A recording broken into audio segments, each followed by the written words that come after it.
మహాత్మ ధర్మార్థ కామ మోక్షములనడి చతుర్విధ పురుషార్థ స్వరూపములను నీ స్వరూపములే.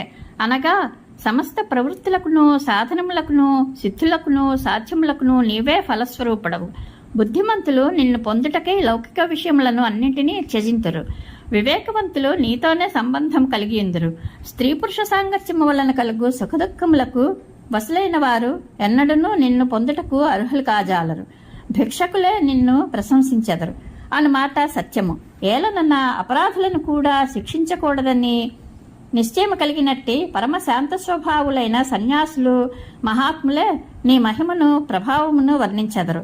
నీవు సర్వప్రాణులకును ఆత్మస్వరూపుడవు అనియు నీ ప్రియభక్తులకు నిన్ను నీవే సమర్పించుకుందువనియు భక్తపరాధీనుడవనియు ఎరింగియే నేను నిన్ను వరించితిని.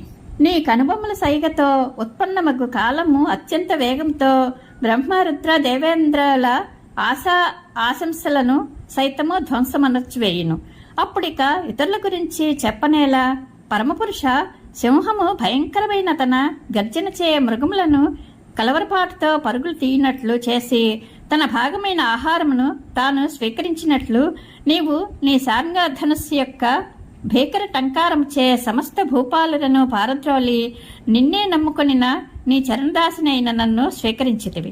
కావున గదాగ్రజ, నీవు ఇతర రాజులకు భయపడి సముద్రమును ఆశ్రయించితివనుట ఏమాత్రము సంగతము గాదు. కమలనైనా నన్ను అనుసరింపగోరు వారికి క్లేశములు తప్పవు అని నీవనుట యథార్థము కాదు.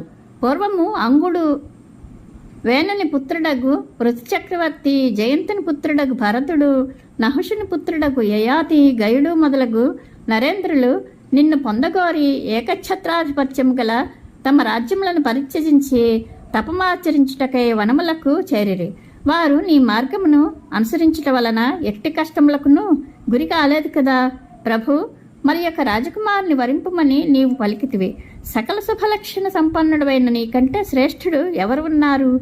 గొప్ప గొప్ప మహాపురుషులు కూడా నీ పాదపద్మముల పరిమళములను ఆఘ్రాణించి సాంసారిక తాపముల నుండి విముక్తులగుచున్నారు. లక్ష్మీదేవియు నిరంతరము నీ చరణములనే ఆశ్రయించిండును. ఇహపర లాభములను బాగుగా ఎరింగిన ఏతరుని నీ పదములను కాదని జనన మరణాది భయగ్రస్తుల మానవులను వరించును.